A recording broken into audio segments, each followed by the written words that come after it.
High blood pressure. They call it the silent killer because most people don't feel anything at all. No pain, no warning, no signal that something is going wrong. But inside your body, damage is happening every single day. Your heart is working harder. Your blood vessels are under pressure. And your risk of stroke, heart disease, completely ignore, and even kidney failure keeps rising. Hi, I'm Dr. Lauren Hayes, and today I want to show you something powerful. What if you could start lowering your blood pressure without depending entirely on medication? Simple habits, small daily changes, backed by science, proven by real results. But before we go further, this is important. This is not personal medical advice. Always speak with your doctor before making any major changes, because your health deserves the right guidance. Now, if you're ready to take back control, if you're tired of feeling uncertain about your health, let's start with the first step. That could change everything. Before we talk about natural ways, we need to address something important: medication. Because the truth is, blood pressure medications work. They are powerful. They are effective. And for many people, they are necessary. If your doctor prescribed them, there is a reason. They help protect your heart. They reduce your risk of serious complications. So if you have access to them and you can take them safely, you should not ignore that option. But here's the reality. Not everyone wants to rely on medication forever. Some people struggle with side effects. Others worry about cost. And many simply want more control over their health. That's where lifestyle changes come in. Because in many cases, your daily habits can make a real difference. Not overnight, not magically, but consistently, powerfully, and sustainably. So instead of choosing one or the other, what if you could combine both? Or even reduce your dependence over time? With the right approach, let's explore what that looks like. Let's start with the most powerful tool you have: exercise. Think of it as a natural medicine, because when you move your body, everything starts to change. Your heart becomes stronger, your blood vessels become more flexible, and your blood pressure begins to go down. Research shows that exercising regularly, about 30 to 60 minutes, 5 times a week, can reduce your systolic blood pressure by up to 3 to 6 points. That's similar to what some medications can do. And the best part? You don't need to start big. You don't need a gym membership. You don't need expensive equipment. You just need to start moving, walking, cycling, swimming, yoga, anything that gets your body active.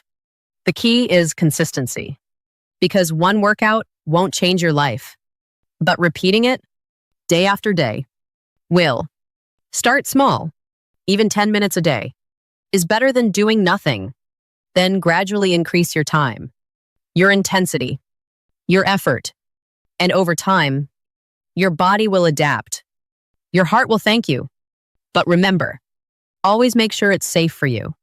Talk to your doctor before starting a new routine, because the goal here is not just to move more, it's to build a habit you can sustain for life. Now let's talk about something many people struggle with: weight. And yes, this is not always easy, but even small changes can make a real difference, because your body weight is directly connected to your blood pressure. In fact, research suggests that losing just 1 kilogram can lower your blood pressure by about 1 point. That may not sound like much, but it adds up. Over time, those small reductions become meaningful results.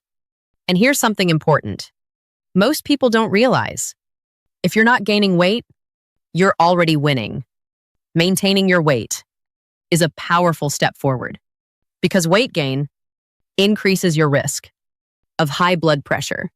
So instead of chasing perfection, focus on progress. Eat a little better. Move a little more. Make small adjustments. You can actually sustain, because extreme changes rarely last. But simple habits, repeated every day, can completely transform your health over time. If you're still smoking, this might be the most important step you can take. Quit. Because every single cigarette you smoke has an immediate effect on your body. Within minutes, your nervous system is activated, your heart rate increases, your blood vessels tighten, and your blood pressure can rise dramatically, sometimes by as much as 20 points. And that effect can last for up to 20 minutes. Now think about that. If you smoke once in the morning, your blood pressure spikes. Then it comes back down. But if you smoke again and again throughout the day, your body never fully recovers. Your blood pressure stays elevated hour after hour, day after day. And over time, this constant pressure damages your heart, your blood vessels, your entire system. But it doesn't stop there. Smoking also increases your risk of heart disease, stroke, lung cancer, chronic lung conditions. So quitting smoking is not just about blood pressure. It's about your entire future. And yes, it's not easy, but it is possible. And the benefits start almost immediately. Your body begins to recover. Your risk starts to drop, and your blood pressure finally gets a chance to stabilize. If you're serious about improving your health, this is one of the most powerful decisions you can make. Now, let's talk about something that's hiding in your daily diet: salt, or more specifically, sodium. Because for many people, their blood pressure is highly sensitive to salt, which means the more sodium you consume, the higher your blood pressure goes. And the tricky part is, most of it doesn't come from your kitchen. It comes from processed foods, restaurant meals, packaged snacks, foods that taste good, but quietly increase your risk. The good news? You can retrain your taste slowly, step by step. Start by cooking more meals at home. Use fresh ingredients. Add herbs and spices instead of salt, and gradually reduce the amount of sodium in your diet.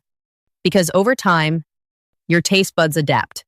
What once felt normal will start to taste too salty, and what once felt bland will become just right.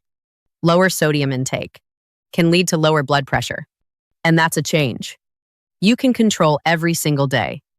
Now let's add something powerful into your diet: potassium.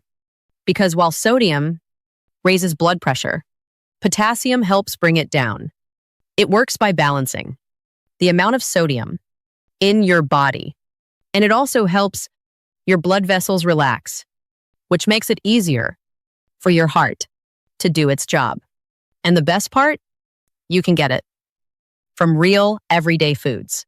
Foods like bananas, sweet potatoes, spinach, oranges, mangoes. Simple, accessible, and incredibly effective. But here's something important. This advice is not for everyone. If you have advanced kidney disease or high potassium levels, you need to be careful, because too much potassium can be dangerous in those situations. So always check with your doctor if you're unsure. But for most people, adding more potassium-rich foods is one of the easiest ways to support healthy blood pressure. It's not complicated, just small, smarter choices on your plate every single day. High blood pressure is more common than you think. Millions of people are living with it, often without even knowing. And over time, it increases your risk of serious diseases: heart disease, stroke, kidney failure, even cognitive decline. But here's the good news. You are not powerless, because the choices you make every day matter. How you move, what you eat, the habits you build, they all shape your future health. And while medication can be important, your lifestyle is the foundation. So start small. Take one step today. Go for a walk. Choose a better meal. Make one healthier decision. Then repeat it tomorrow. Because real change doesn't happen overnight. It happens through consistency. And over time, those small steps become life-changing results. So if this helped you, take action now, because your health is worth it.